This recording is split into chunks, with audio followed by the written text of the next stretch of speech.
Hello and welcome to the Ice Guys. This is the show that takes you into the world of the National Hockey League. Every game, every day, from a betting perspective. With pro sports handicappers, Ian Cameron, Alex B. Smith, and various guests from the world of hockey and sports betting. And now, here's your host, Ian Cameron.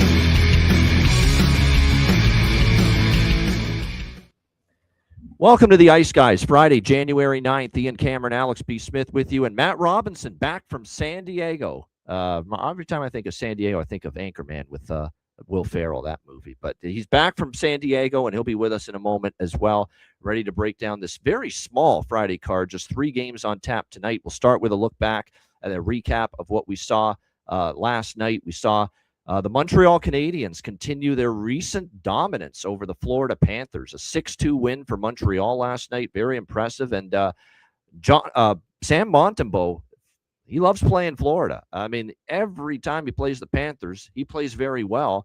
Montreal's probably thinking, geez, I wish he could play well against some of the other 31 teams in the National Hockey League on a more consistent basis. But nevertheless, he plays Florida well, and it was a nice win, dominant. Now, Florida a little injury-riddled right now as well, but Montreal, give them credit. A nice performance by them, 6-2 win over the Florida Panthers in that game. Carolina beats Anaheim 5-2. David on the show swept with the 2 best bets he gave out. Carolina team total over, full game over. I was on the full game over, and it got there 5-2. The woes continue for the Anaheim Ducks. Ville Husso not the answer, even though he got the start last night. It's just the problem is just giving up too many goals, and it's the players in front of the goaltenders that are every bit the problem right now for the Anaheim Ducks. And for Freddie Anderson, it was a step in the right direction. You know, Anaheim had only 13 shots. Let's keep that in mind. And he gave up 2 goals on those 13 shots. So the Carolina defense really helped Freddie out. You know, let's be honest. They only had 13 shots in the game, but it's a step in the right direction. He sees that he won a game as a starting goalie. He sees that he only gave up 2 goals. Now, I want to see it when another team puts more rubber at him, you know, that he's truly back on track. I don't buy it just yet based on last night. But nevertheless, just to see a W next to his name probably gives him a little confidence. Thanks for nothing, New Jersey. That's what I get for backing a bad team, even off an embarrassing loss. They lose 4-1 to Pittsburgh last night. Not exactly the response the Devils were hoping for after the 9-0 shutout loss to the Islanders. So disappointing loss. The struggles continue. This team can't score. That's the shocking part. That was never supposed to be the problem, especially with Jack Hughes now back from injury. You were not supposed to have issues scoring goals with him and Jesper Bratt and Timo Meier. Where the hell are these guys? Can't find any of them with a telescope right now for the New Jersey. Can't score. And, you know, they had a bunch of great chances early in that game last night. They had breakaways and odd man rushes, and they were getting good looks against Pittsburgh. They couldn't bury anything. So they are having a real problem right now offensively, team-wide. And it continued last night, made Stu Skinner look like Tom Barrasso in his prime for the Pittsburgh Penguins. So 4-1 there for Pittsburgh in that game. Toronto beats Philly 2-1 in overtime. Don't look now. In the last 16 games, Toronto has picked up in their last 8 games, Toronto has picked up 14 out of a possible 16 points in their last 8 games. That's why they're back in the mix again. It's been a nice run for them, a great win last night. Hildeby was excellent in net, and great to see Easton Cowan get the overtime winner. The overtime was great, chances galore, both sides, but it was Easton Cowan getting the overtime winner. We cashed the draw. We lost the over, but we cashed the draw in that game with the Leafs and Flyers. Boston beats Calgary 4-1. We had a small over bet there. That falls short. Calgary can't score on the road. What else is new? I think they're dead last or second last I checked, with goals per game scored on the road. And, in the first 2 games of this road trip, what do they score? 1 against Montreal, 1 against Boston. That's not going to get the job done. But Boston gets a 4-1 win there. The New York Rangers continue to lose at home. The Buffalo Sabres continue to win. 12-1 now in their last 13 games, a 5-2 road win against the New York Rangers. We were on the Sabres there in that game, so nice to cash that. Another nice win for Buffalo. And what's been impressive for Buffalo is they had the 10-game win streak snapped when the loss to Columbus, when they were trying to go for the franchise record consecutive game win streak. And I thought for sure that might start a free fall the other way. That it was all here we go. Buffalo, here's the bottom is going to fall out now for the Buffalo Sabres. And that hasn't happened. You know, they bounced back and they won the next 2. They beat Vancouver and then they beat the New York Rangers last night. So well done by the Sabres to not let one loss to snap that win streak turn into a bunch of losses. Detroit 5-1 win against Vancouver. Patrick Kane gets his 500th career NHL goal. I was saying, Alex, you're thrilled for him with everything Patrick Kane did, but you're puking at the same time because it's in that jersey that he did it. Nevertheless, 500 goals for Patrick Kane last night in that 5-1 Detroit win. Another pathetic loss for Winnipeg. What else is new? I missed an opportunity. I should have been on Edmonton Live when they were down in this game, knowing Winnipeg's blown leads before, and they did it again last night. Oilers come back to beat the Jets 4-3 in that game. We did cash the over in the Oilers pregame. I should have had more Oilers in my pocket with that, knowing that the Jets have not been good holding leads and just have zero confidence. What is that, 11 losses in a row now for the big Jets? Just been brutal for them. And another, I've used these words over and over again, gut-wrenching, soul-sucking loss for the Winnipeg Jets. And once again, another one of them last night against the Edmonton Oilers. We cashed the draw with the Islanders and the Predators last night. Great to see that in that Islanders and Preds game. That was good to see. And again, with the New York Islanders back to a bit of a low score. What did I say about the 9 goals, right? The well's going to run dry last night. And sure enough, it did. And they lose 2-1 to Nashville. This was fun. Colorado beats Ottawa 8-2. Cashed everything here. Over 3.5 Colorado team total. The alternative team total, over 4.5 cashed. I even jumped in live with because I saw this coming. I said, Ottawa looks like the damn first here on both. Well, first of all, Sogard got pulled early in the second, and Levi Marilainen took over. I'm like, the dam's going to burst on this team on the back-to-back, and you could see Colorado swarming them. I jumped in live on over 5.5 team total for Colorado. 6.5 once they got it to right after that, and then it got to 5-1, 6-1, and then they offered me 7.5. I took it, 7-1, 8-1, and I got in on 5.5, 6.5, and 7.5 alternative team totals live in game with Colorado, and they were all like plus 130, plus 140, and it's like, oh my god, another goal, and I bet the next team total offered. They made it 5-1. And then I bet, of course, at that time, the over 5.5 got to 6-1. We took the 6.5, 7. I mean, it was incredible. And it was like cashing in 2 minutes later. So it was just incredible to cash in. And we could see it coming that it was just going to be an ass kicking.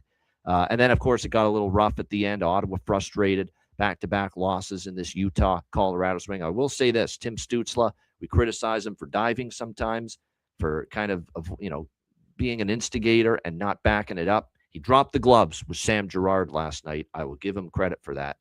Not his thing, but did drop the gloves last night for Ottawa. But a rough night for them. 8-2 as the Avs certainly get back on track after the losses to Florida and Tampa Bay. This was disappointing for me with Columbus. They got off to a 2-0 lead, still led 2-1 after the first period, and then the roof caved in after that. And a Vegas team that hasn't been playing great was able to come back and win 5-3. Struggles continue for the Columbus Blue Jackets. The loss to San Jose, the loss to Vegas. Of course, they blew the game against Pittsburgh over the weekend. It was definitely problems. There's right now for the Columbus Blue Jackets. And Dean Evason's high up on the next fired list, I've noticed, which is very, very interesting. I don't know if Waddell's going to go in that direction anytime soon or just yet, but certainly there's some mounting pressure right now on the Columbus Blue Jackets. They thought last year was a sign of them taking a step. Well, they're taking a step right now. It's a step backward at the moment, the Jackets, and it's been a rough go for them. And then Minnesota beat Seattle 3-2 in overtime last night as the first game on the road under Quinn Hughes that stays under for the Minnesota Wild. Leave it to the Seattle Kraken to be the team that ruins that little run, of course. But nevertheless, Minnesota with the 3-2 win against the Seattle Kraken as they get the Zuccarello overtime winner to beat Seattle 3-2 in that game. And yeah, that was bad. That's not surprising. Nick Cousins can sometimes go meet the line and cross the line. And yeah, I think he kind of did last night with his behavior there with Sam Girard in that game last night. Alex, it was a busy Thursday as it always is. Your thoughts on it? Yeah, I kind of got snake bit last night with a couple of spots, some games that I should have bet on and went heavier on. Was that the Columbus Vegas over by fact? I did grabbing that live in game with the full game over, but that first period over I had it circled, did not give that out. Instead, went with heavier with that, like I said, Seattle Minnesota game, which I felt like that was going to be a good over. Did tell you on that Wild first goal, first period. Still continue to roll with that, but everything else falls apart. Marcus Johansson was one of my bargain bins. He had tons of chances, including late in the third and in God, he got overtime. robbed by Grubauer on one of them. Grubauer was fantastic. And I was joking with somebody texting, and I said, I wonder, is this actually just Joey Decord, and he's healthy and somehow just wearing Grubauer's uniform, because that's the way he's been playing right now. Like, this is vintage Grubauer for sure. This reminds me of his time in Washington, going all the way that far back. But he made some big saves, kept Seattle in that game. Game goes past regulation, and the Wild get another victory. So it's a big second point for the Wild in that game, because Seattle had a ton of momentum. We also did hit live. I put this in the Patreon, put this in our group chat as well. When that tide was kind of rolling in Seattle's favor, and it was 2-1, I was able to grab right before power play, next goal plus $1.10. And sure enough, they were able to tie that game up. So that was good from a live perspective. That Avalanche game, I'm mad at myself. I did cash with alternate team total over 1.5 in the first period. Got plus 205 with that. That should have gone heavier, and definitely should have done what you did. That's the best way to attack when you have a blowout live games, instead of trying to go for next goal, because I'm sure next goal was probably still minus 120, 130 with the way that Colorado was dominating. You went the other way and laddered that team total over, and still getting the plus price every time. So that's very sharp by you. Great move there. And of course, Ottawa, there was a lot of controversy and things going on before the game. We find out that the rumor that had been spread around was to be false. Now they're saying that the statement that was written up was completely AI generated. No one knows what the hell is going on with Ottawa, but they look like a mess last night. Maybe there's still something going on behind the scenes that's throwing everything off, because you made the remark, and it kind of looked like it on the ice. They played bad, but it also kind of feels like maybe it's a team that played bad because there's some kind of friction going on behind the scenes. Yeah. It's one thing to play bad. It's one thing to be in a tough spot against the best team in hockey. And I'm sure you guys talked about all the different points where Colorado has dominated, especially as a large favorite at home, playing at home in general this year. They've virtually been untouchable. But that loss and that Avalanche, and of course you had a goal that was disallowed that would have made 3-2 at one point for the Sens. That gets taken off the board, and that's really when the dominoes started to fall as far as the goal scoring. That's when you actually chimed in the group chat, said the walls are going to kind of start caving in on Ottawa. But that's something to keep note of. Ottawa's a team that I haven't really done well betting on or against this year. I probably will be staying away from them now, even though we're hearing that these rumors aren't true, that they seem to be unfounded. But something's off with this group. And the fact that Linus Ullmark is not there, he's the best goalie they have in their organization. That's already making this troublesome. Why is he not there? Why? Is it really a family issue, or is there something else? Yep. Right. So I don't know. It remains to be seen. But this is a team that I wouldn't be touching with my money right now, betting wise, for at least a little while until we figure out more what's going on, or if we see changes potentially made over the next couple of weeks.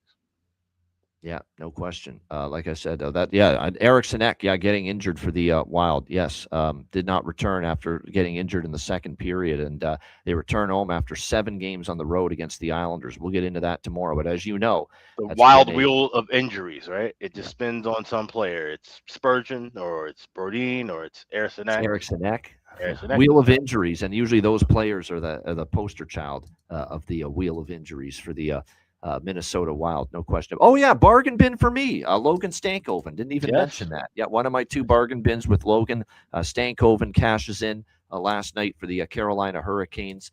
So great to get another bargain bin winner in the coffer last night. All right, let's get to the 3 games on Friday.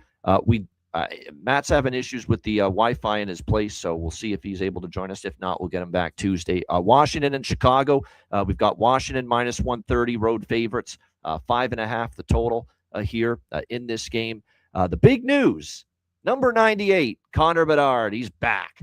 Yes, he is. He's back for the Chicago Blackhawks. We kind of figured this could be a spot where he makes his return. He'd been closing in throughout the course of the week on a return for the Chicago Blackhawks, and he is indeed back in the lineup. He was not only on the ice this morning, but on the number 1 power play unit as well for this Blackhawks team this morning. Looks like in line rushes, he was with Burakovsky and Bertuzzi. on the top line. It looks like Donato's Pizza, Green and Mikheyev, Teravainen, the Trooper Jason Dickinson, Nick Lardis, and then Colton Dock, Oliver Moore, Landon Slaggert being the fourth line. That looks like at the moment, the combinations I'm seeing right now. But the bottom line is Connor Bedard's back, which is big news for Chicago. Now, I will say this. This is an NBA and NHL thing that I've noticed over the years, and both leagues, it's been prevalent that the star player returning sometimes means you lose that first game. I mean, it's crazy how often it happens. And, that always concerns me in the back of my mind here with this spot with Bedard returning, especially when Chicago's finally figured out how to play better and win without him the last few games. And they have started to do that. The offense has actually been in very good form the last few games without Connor Bedard. Obviously, you're an idiot to say that they're not better off with Connor Bedard back in the lineup. But that first game when you get a guy like that back, sometimes it can throw off the rhythm. Sometimes it can throw off the chemistry that has been developing now all of a sudden for the Chicago Blackhawks going into this game and this 4-game win streak that they have going into this matchup, all of them without Connor Bedard. So that being said, I still did bet Chicago. After I know I say all that, and I say at the end, yeah, I still bet Chicago, though. I did plus 110 because I still think Washington without Tom Wilson, it's a big deal that he is obviously still out for them with the way he'd been scoring goals for them of late. There was some thought that Alexei Protas is going to be returning. I thought for sure he'd be back because he was in a regular contact jersey at practice yesterday, but he is still a game-time decision according to Spencer Carberry for this game. I think he is going to play, but like I said, not maybe the shoe-in I thought he would be. But certainly that would be a big help because Alexei Protas was feeling it offensively before his injury. So we'll see if he ends up playing here. I am still on Chicago, but I am a little bit, and plus it's a revenge spot, rapid revenge spot for Washington because they lost at home to Chicago 3-2 last weekend. But I like the over most of all here. 5.5 minus 130. It's 6 now in some spots. I'm not a big expected goals guy, but because they just played each other, Alex, Saturday, I'm curious. Like, how did that game flow go? It was like something like 3.27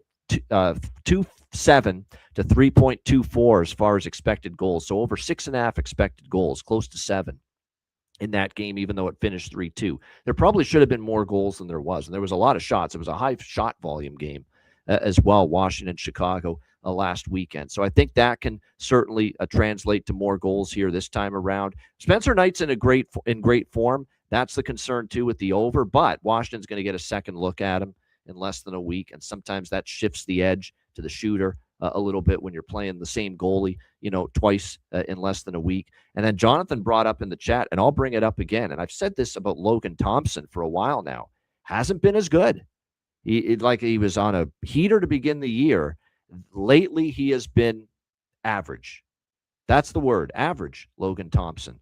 And in a lot of his recent starts, you see 4s and 3s and 5s even in some starts where he's given up goals. And like I said, the Chicago offense started to find itself without Bedard. Now you get Bedard back, and there's real possibility that Chicago's able to find the back of the net early and often here tonight. So I like this over more than anything in this game, and a smaller piece of Chicago plus 110. Alex, I know you're excited. Number 98's back. What do you think here, Capitals, Blackhawks? Yeah, there's reason to be excited because it seemed like once Bedard got hurt back on December 12th, and then the losses started mounting, that, okay, this is the beginning of the end. Here we are possibly, looking to maybe tank again, sell off some pieces. Then all of a sudden things turn around. You've won 5 games in the last 6. You've earned points in 6 of the last 7. 3 points out of a wild card spot, and you get Bedard back, and you're getting everybody else the secondary scoring that you've been waiting for since really after the first month of October kind of went cold. They're starting to click. The power play is starting to click. Went 3 of 4 in the game against St. Louis. This is a bright spot and a good spot to take Chicago here as a dog. I am on the Hawks. I tied Hawks money line with over 4.5 at plus 135 at MGM. I have Hawks team total flat 3 at even money, also at BetMGM. And I'm not going to be tailing or grabbing anything with Connor Bedard just yet.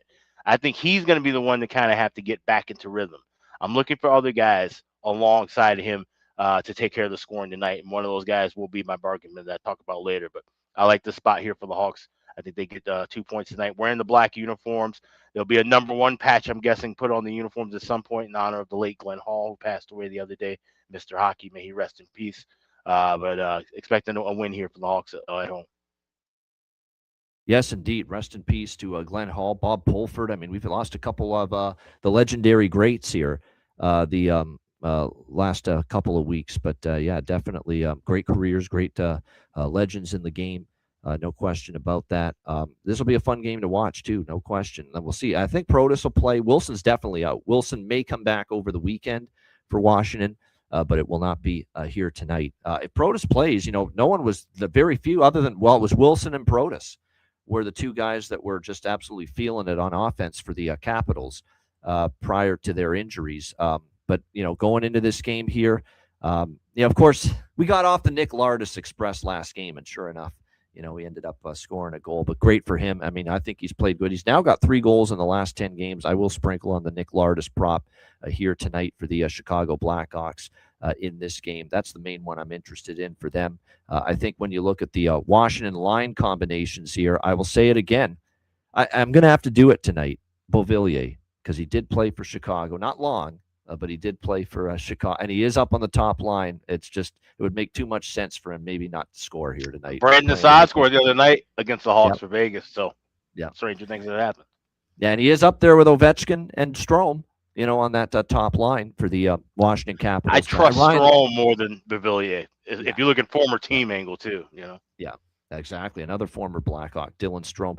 Ryan Leonard's the other one I'm interested in. He's playing with Justin Sordiff and Connor McMichael right now on that top line, on that second line rather. And Leonard, and I think Leonard scored in the Saturday game. Yeah, he scored in the Saturday game against Chicago last weekend in Washington. So yeah, Ryan Leonard's a good choice. I like that one for the Capitals here tonight. All right, LA Winnipeg. We've got Kings minus 130 road favorites, 5.5 the total in this game. Can you believe it? I'm on another Kings game over. I am here with the Kings and the Jets. I mean, you look at these two teams right now, 6 straight overs now for Los Angeles. Six. Now, granted, we got a little fortunate with the over with the San Jose LA game. That was looking like it was going to be an under, and then all hell broke loose in the third period of that game. But nevertheless, it got there, and it was the 6th straight Los Angeles Kings game to go over the total. Winnipeg's gone over in 4 straight games going into tonight, and you've got Eric Comrie in net, as expected, because it's a back-to-back after playing Edmonton last night, and Eric Comrie's numbers are less than stellar. Below 900 save percentage, above 3 goals against average this season for Eric Comrie in net. Last time we saw him in net, he got shelled by Toronto, and they blew those multiple leads against the Leafs. Comrie couldn't hold the fort, although the Jets' defense is every bit the culprit of it, as much, if not more than, the culpability probably goes more to the Jet blue line, which has been terrible lately, than either goalie, Comrie or Hellebuck, for these blown leads. But they have no confidence defensively with the lead. They're scared to make a play with the puck. They have no confidence with the puck when they have a lead. And that's why they're vulnerable to, cough up these leads like they've been doing repeatedly. They did it against Ottawa. They did it against Vegas. They did it against Edmonton. They did it against Toronto. Do I need to go on all the friggin' times that the Jets have blown a lead lately during this brutal double-digit game losing streak? No question about that. So I look at this as a spot where certainly if the Jets ever get a lead tonight in this game, as gross as it is for me to ever put money on the Jim Hiller coached Los Angeles Kings, I may have to look at a live Kings bet if the Jets get a lead in the second and third. They've been that bad, keeping leads right now. No question about that. So, like I said, I'm on over 5.5 here. Again, it's 6 straight overs for the Kings. It's 4 straight overs for the Jets. You got Comrie in one net. I think it's going to be Kemper. It's the front end of a back-to-back for Los Angeles. They're in Edmonton tomorrow night, but all the sites I see are showing that they're actually going to save Forsberg possibly for the Edmonton game tomorrow night and go with Kemper here tonight against the Winnipeg Jets. I don't know that for sure. Maybe they're going to change their mind and go the opposite. Forsberg tonight, Kemper tomorrow. Forsberg's getting in one of these games. It's just a question of, is it going to be tonight or tomorrow night? But I'm seeing it's more likely he's in tomorrow night, Forsberg, against Edmonton. But either way, I'm on over 5.5 here. And I'll certainly be on the Kings live if they're trailing at any point. What do you think here in this one, Alex? Kings, Jets? Yeah, I like this over. This one I want to wait for. Try and grab some plus money with 5.5. Maybe see if we see a pace that looks like it could be leaning toward a first period over. But that's what I have over Bifecta, circled live. Nothing really much pregame. Like I said, the Jets are a team you can't really back at all.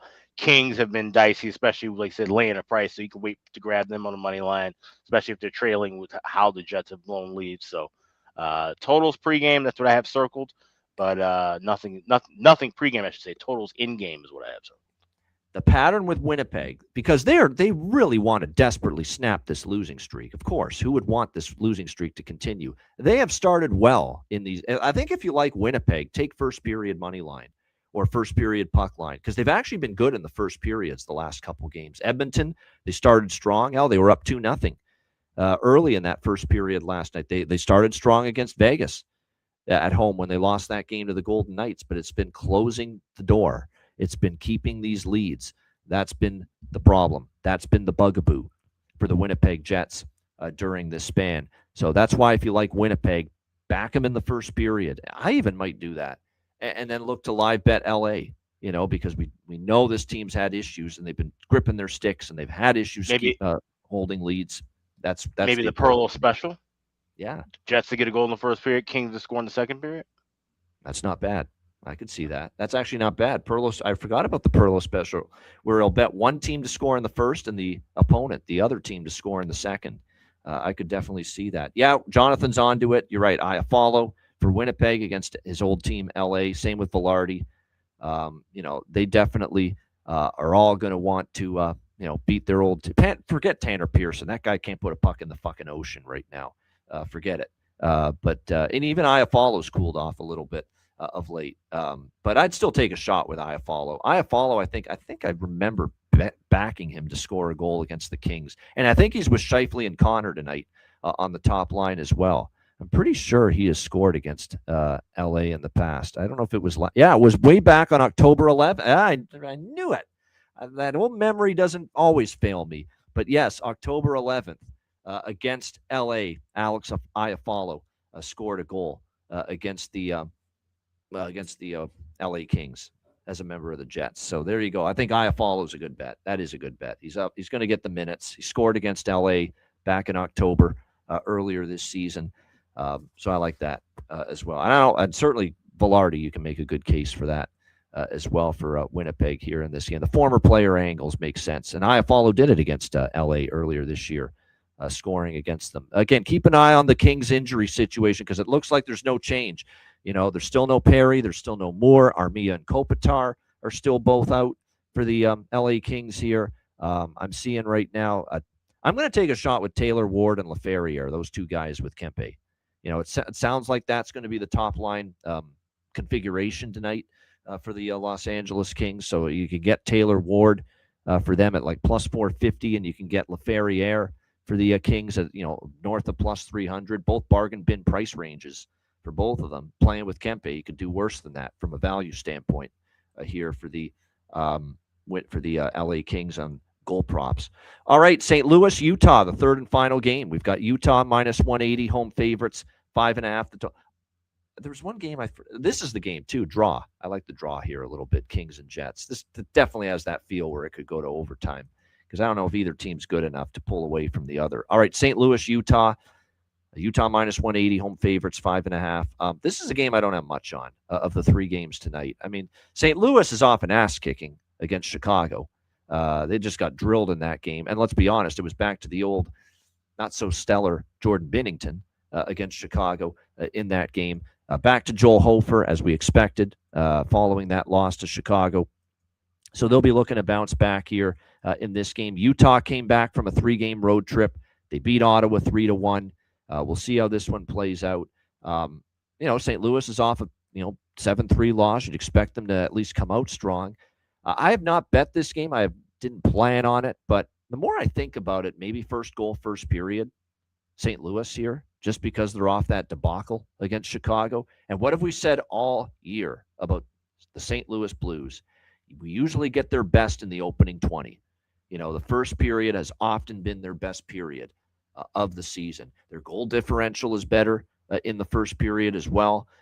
So I think I might dabble in that. If I'm going to give you something in this game, a game that I don't feel overly strong about, I think it would be St. Louis first goal, first period, taking a shot with that they could get on the board first, coming off that 7-3 blowout loss to the Chicago Blackhawks. And right now they've got the goalie that's been a little bit steadier for them in net tonight, of course, that being Joel Hofer. The concern with that bet is Karel Vejmelka played great against Ottawa the other night. I thought he played really well. He's played very well the last few games in net for the Mammoth, and he is the starting goaltender tonight. So that might make it a little bit more difficult for the St. Louis Blues to get that first goal of the game. But I'm still going to take it's going to be just a small bet, but I will take a small shot on it. St. Louis first goal, first period. Alex, what do you think here? Blues, Mammoth. This is the draw that I like in this spot, and like I said, that St. Louis first goal, first period look, that's a solid look as well. I could see this one being kind of a back and forth game, and like I said, I think St. Louis bounces back off of the bad loss with the Hawks, and I think Utah maybe kind of could settle in a little early, maybe take a punch in the mouth from St. Louis, and then kind of wake up and get things rolling. So I have the draw. I grabbed that at Caesars plus 340. Great mention by JD in the chat about Sergachev over 1.5 shots, how well that's done. You could tie that with the draw over at FanDuel, bump that up from just plus 280 with the draw up to 452 if you want to combine those together. So get a little better bang for your buck with that draw. I also will be going with the usual suspects whenever I have a Utah draw, that being Utah to win an overtime shootout, plus 500 at FanDuel, and Dylan Guenther to get that said overtime game-winning goal at 60-1. All right, there we go. Good stuff. There are a few props I like for this game when you look at it. I'm going to go with Lawson Krause again, top line, and he scored on that top line against Ottawa for the Utah Mammoth, so I'm going to go back to the well with him, Lawson Krause for Utah. And here's an angle I often like. Young kid finally gets his first NHL goal in the last game. It was for the St. Louis Blues. Otto Stenberg for St. Louis, and he finally got on the board in that last game. You can get him in that plus 600 range for Otto Stenberg here to score a goal tonight for the St. Louis Blues. So that's an angle I like. He's been in the lineup a while, finally got his first goal, and I think maybe gets a little more confidence now as a result of that. So that's one I'm interested in on the St. Louis side of the equation. Oh yeah, Michael Carcone and maybe this Daniil Boot as well on the third line for them. But Michael Carcone, going to give another shot with him. But Krause would be my favorite prop for Utah here in this game. All right, shout out to everyone in the chat.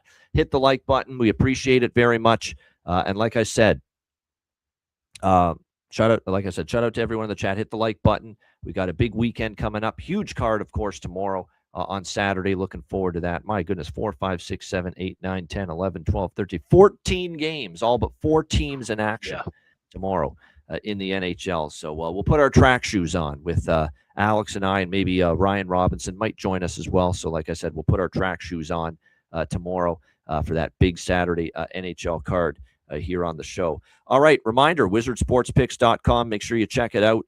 Again, lots going on. It's NFL Wildcard Weekend. I'm number one at this website in the NFL this season. It's been great, 62%, over 20 units of profit. I do have a solid Wildcard Weekend card available. It's probably going to be about 3 or 4 plays for the weekend. So check that out, wizardsportspicks.com.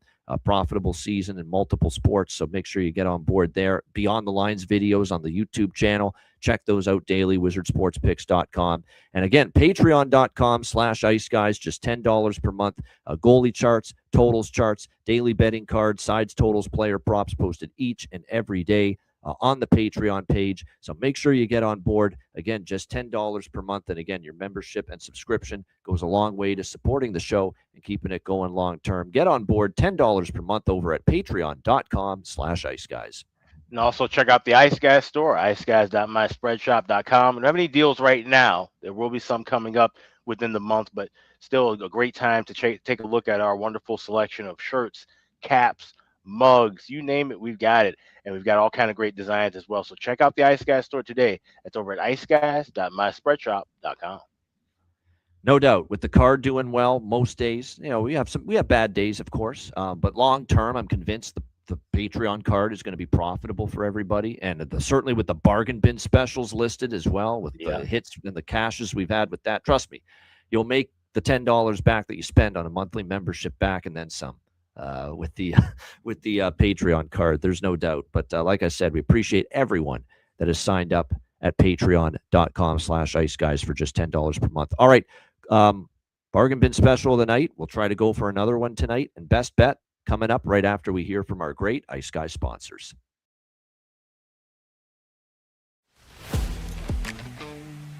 Wizard Sports Picks, featuring the finest handicappers in the universe.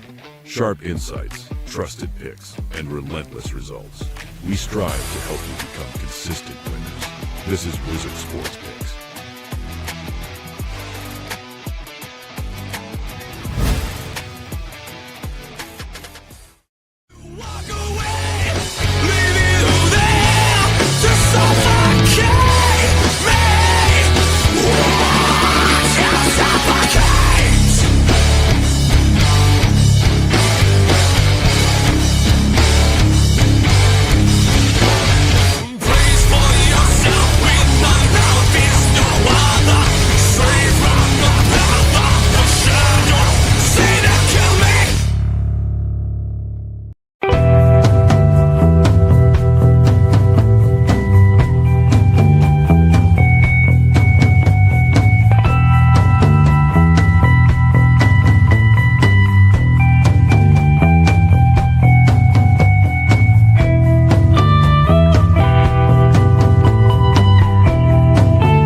Kings and queens shop.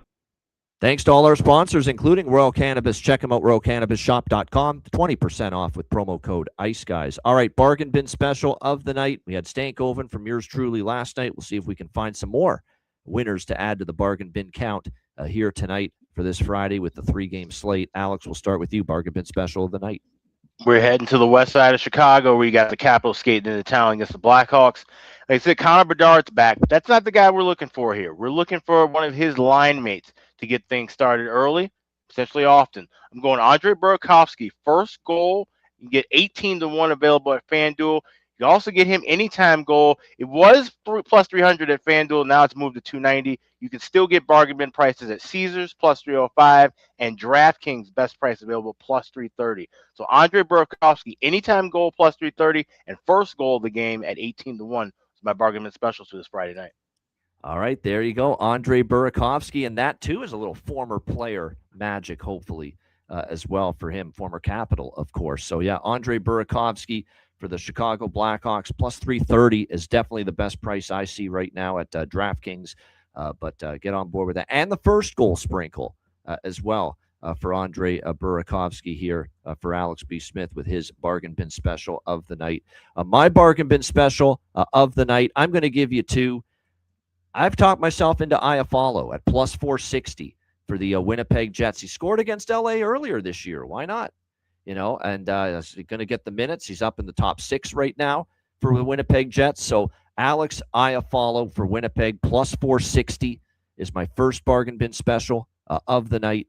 My second bargain bin special of the night, and I think there's still really good value on this player. He's in that just enough to be bargain bin material.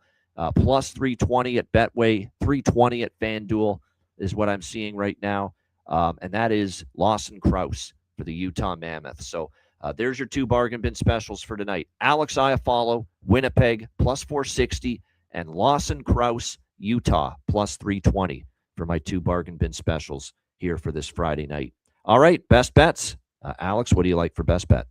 We'll go to BetMGM to grab this price and number, but we're getting the flat 3 at even money with Chicago Blackhawks team total over. So that's Hawks team total over 3 at even money. That's my best bet for tonight.